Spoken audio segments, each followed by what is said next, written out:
Hey everybody, it's Chris here, and today we're bringing you guys another video for the festival starting tomorrow. So tomorrow is the NR Rarity Festival, where you can only bring normal rarity cards and rare rarity cards to the festival, and that is it.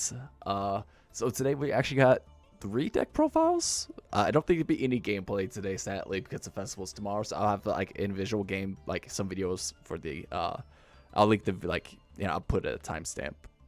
Anyway. What I'm trying to say is I'll have different videos with like each of these decks, how they performed in the festival. 2 of them are a lot more better than this one. This is going to be my fun deck, not really too serious, but it's going to be a lot of fun to play. So let's get into it. So the first one is Gishki's. Gishki's is a very old archetype that came out, I believe, in Hidden Arsenal, like 2, maybe even 1. So yeah, we're going to be using a ritual archetype for the first deck profile. So we'll just go by card real quick. We'll try to go fast because of the last different ones. If you notice over here, I have a different deck profile, which we'll be talking about in a moment. So firstly, Gishki Abyss is a pretty cool card. When this card is summoned, you can add 1 Gishki monster with 1,000 less attack from your deck to your hands. Just run one of them. You can run 2, but the deck space is kind of tight. Then we got 2 Gishki's Vanity.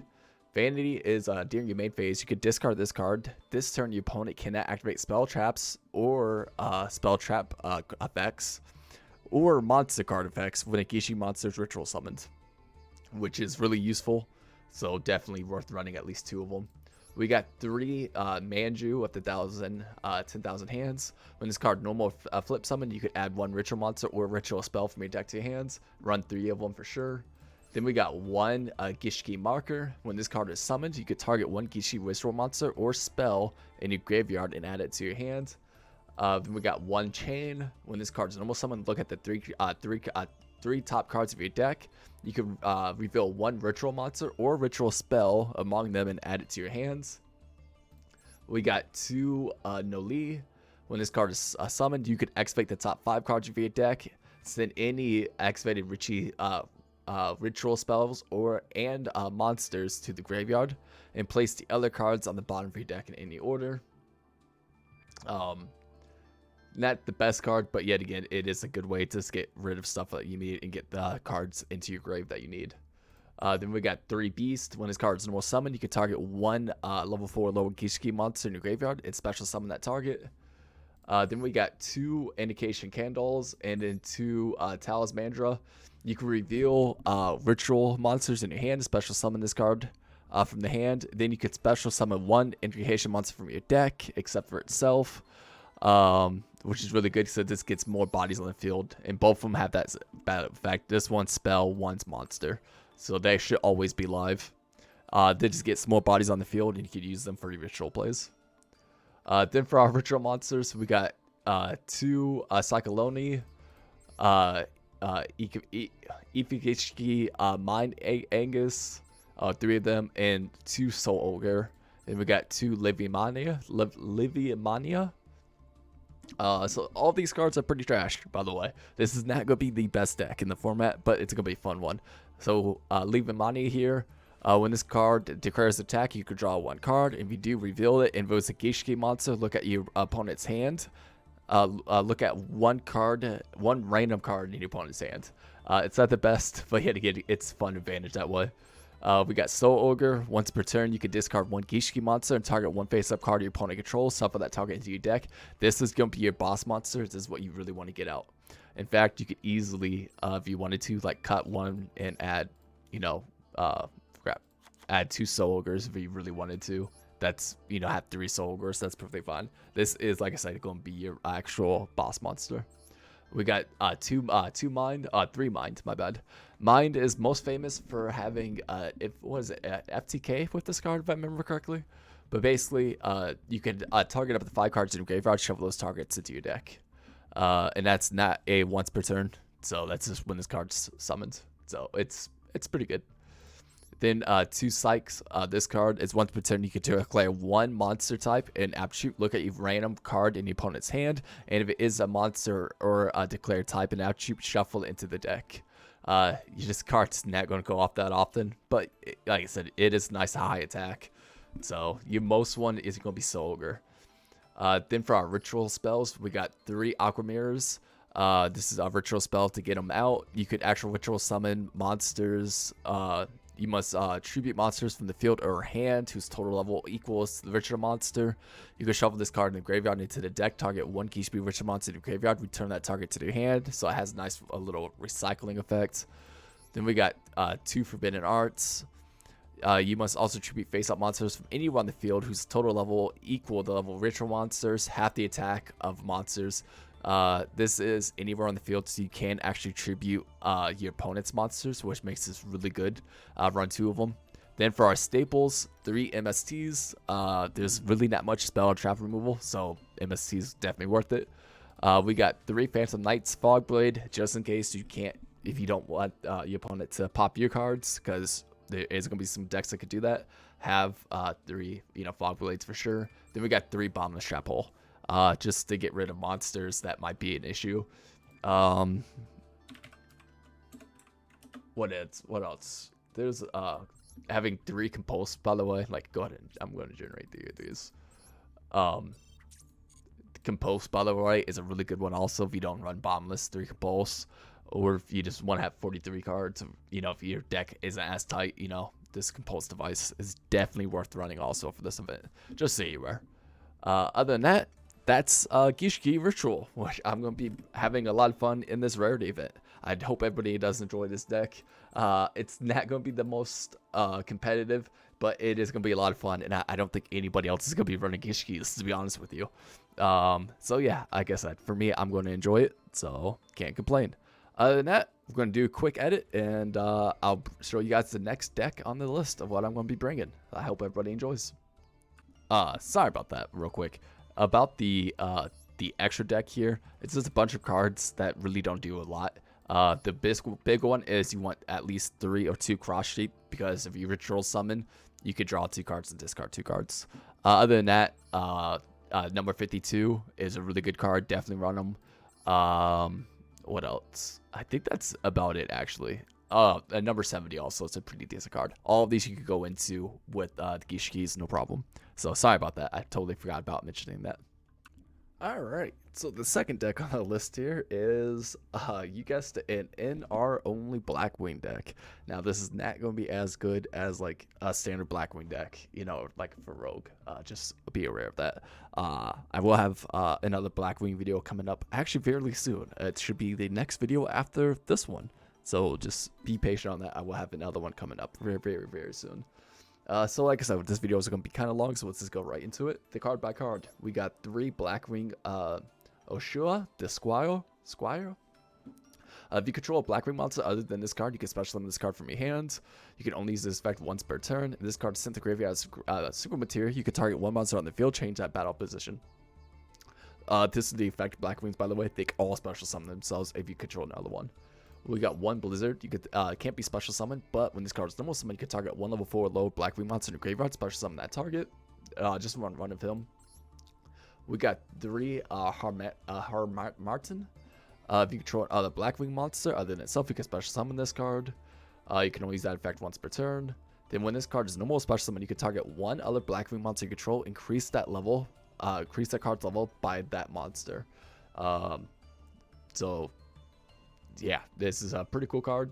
You can go into some neat plays with it. Definitely run multiple copies of it. We got 3 Kalut.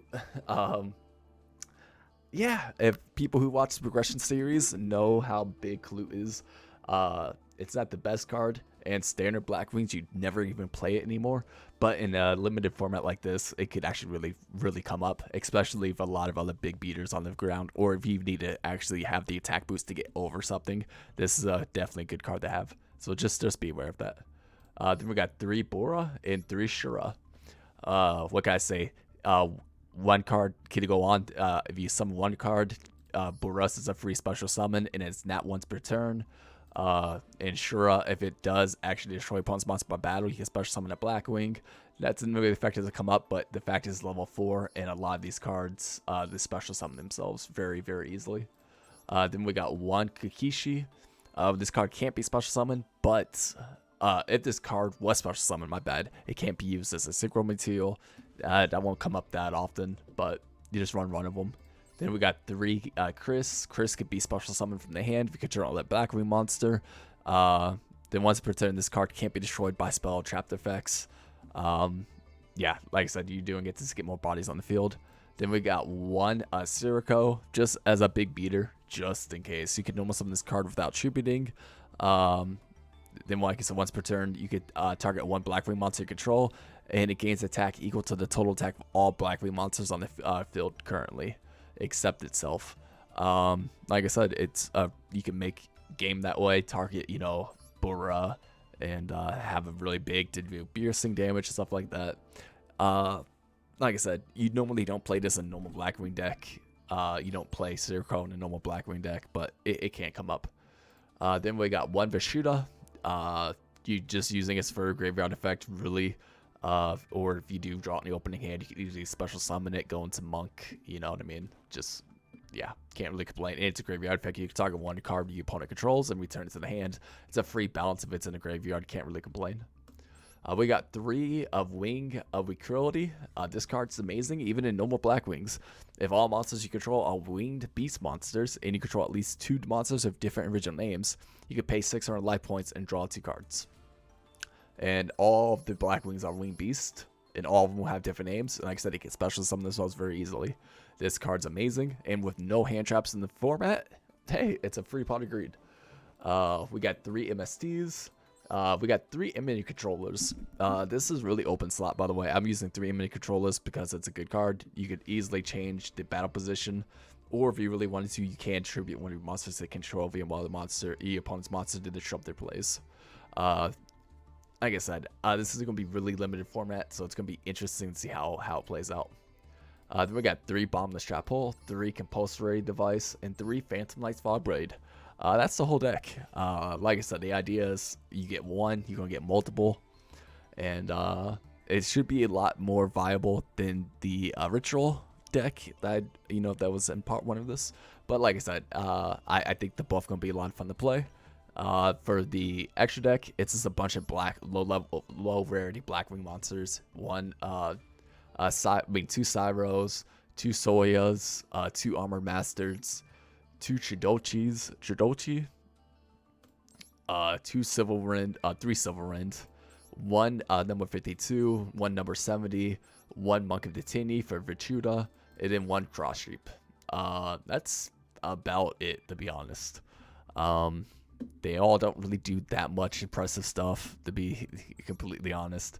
You don't really run these synchros in normal Blackwing decks that often. You run Armor Master and maybe Silverwind, but that's about it. Silverwind's the most relevant one here because you can target up to 2 face-up monsters on the field with defense lower than this card and destroy those targets. With 2,000 defense, you can destroy quite a bit, and especially this is going to be a slower format, so it's going to be interesting how it plays out. So like I said, that's the Blackwing version of this deck. I hope everybody enjoys, and we'll get into the 3rd deck of the list. And yeah, so I'll see you all there. Hey, welcome back, everybody. Okay, so we are on the last deck of the profile here, and we're bringing Tenyi. Tenyi is probably going to be a very popular deck, this format. All of them can special summon themselves with a hand very easily if you control no effect monsters. They go into the extra, they could easily splash out Monk, Berserk very, very easily. Like I said, they all just, can special summon themselves very stupidly, and they all have really good graveyard effects on top of that. I could see this deck very much dominating this festival, and it's probably going to be the best deck out of the 3 that I showcased today. So like I said, this is going to be the best one. The second best, if I wanted to rank them, would be Blackwings. Then at the very bottom, be Gishkis. But yet again, I think Gishkis would probably be the funnest. Maybe not the most valuable. If you want to win a lot, don't play Gishkis, but I'm going to have fun with them. So like I said, let's go into the card by card, and I do hope everybody enjoyed this video. So the first one, we got 3 Adhara. All these have the same effect. If you control an effect monster, you can special summon this card from your hand. If you control a face-up non-effect monster, you can banish this card from your hand or graveyard, then target 1 banished worm monster, accept this card, and add it to your hand, so it has a good recyclable. We got 1 Planet Pathfinder. You can tribute this card to add 1 field spell. We got 3 Shahada. You control no effect monster. You can touch summon this card. If there's a non-effect monster you control is battled, is destroyed by battle or card effect, you can banish the card from your graveyard. You can target one of those destroyed monsters, special summon it. Then you can destroy 1 monster your opponent controls. Then we got 3 Mapara. If you control no effect monster, you can special summon this card. When the opponent activates a card or effect that targets a face-up non-effect monster you control, you can banish this card from your hand and negate the effect, and if you do destroy it. Then we got 3 Nahada. You can special summon this card if you control an effect monster. Then when an attack is declared involving a face-up non-effect monster and an opponent's face-up monster, you can banish this card from your hand or graveyard. That opponent monster loses 15,000 attack. So like I said, they all have really good effects. Then we got 3 Asha. You can special summon this card. If you control a face-up non-effect monster, you can banish this card from your hand or graveyard. Special summon 1 Tenyi monster from your deck, except for itself. Like I said, they all have really good effects. All of them can special summon themselves out very stupidly and very easily. And they have really good hand or graveyard effects that should be live all the time. Then of course we got 1 Vishida. If it's a card in graveyard, you could just target 1 card your opponent controls and return it to the hand. Like I said, really amazing. I can see this package being run everywhere. Yeah, like I said, it is very good. Then for our spells, we got 3 Flawless. The field spell, it is searchable because we got Plant Fighter, so there's basically 4 copies of it. Then all non-effect monsters on the field are unaffected by monster effects, which is stupid. Once per turn, if your opponent special summons an effect monster while you control a face down monster or a non-effect monster, you could draw 2 cards. Yeah, like I said, this card's gonna be good. This deck is just gonna be really good, to say the least. We got 3 MSTs, we got 3 Book of Moons, then we got 3 Heavenly. You can tribute 1 War Monster, add 1 War Monster from your deck to your hand, and if you tributed a non-effect monster to activate this card, you could special summon it instead, but its effects are negated. During your main phase, if you control a face-up non-effect monster, you can banish this card from graveyard, add 1 Tenyi card from your deck to your hand. It's really good, definitely worth running, so I like to have 3 of them, so I think it's going to be really good. Then for our trap lineup, we got 2 Trencher Tribute. You can easily run 3 of these. We got 3 Bombless, 3 Compulsory Device, 2 Trap Hole Spikes. When the opponent monster that was normal special summon this turn declares an attack, destroy the attacking monster. Just even more removal. Then we got 1 Fist of the Unrivaled Tenyi. When a spell, trap card, or monster effect is activated while you control a face-up non-effect monster, you can negate the activation. Like I said, all of this deck is just going to be very well played. I would say probably prepared to see it a lot in the tournament. It's probably going to be the one I played the least on top of that. But like I said, I do think it's going to be a lot of fun regardless. Then for our extra deck, the most important one, you want 3 Monk, 3 Berserk. That's the most important. So that's it. Other than that, we got 3 Gem Knight Pour. You can go into this card. It's a non-effect monster, so it keeps all of your cards lives. Then we got 3 Gakugoko, the Risen. Yet again, it's just a big attack beater, which could be live quite often, and it's a non-effect monster. Then we have 2 effects. We got 1 number 70, 1 number 52, just in case you need them. Which they shouldn't really come up that often, but have it in your extra deck just in case, you know, it doesn't hurt. And that is actually it for the whole deck. Like I said, I'm sorry I don't have any gameplay footage of it right now. I will have another video coming up with some gameplay footage for all these decks. Probably in this one video. I'll just have timestamps in that video like I will have in this one. And that's it. Anyway, I hope you all enjoy, and yeah, I'll catch you later.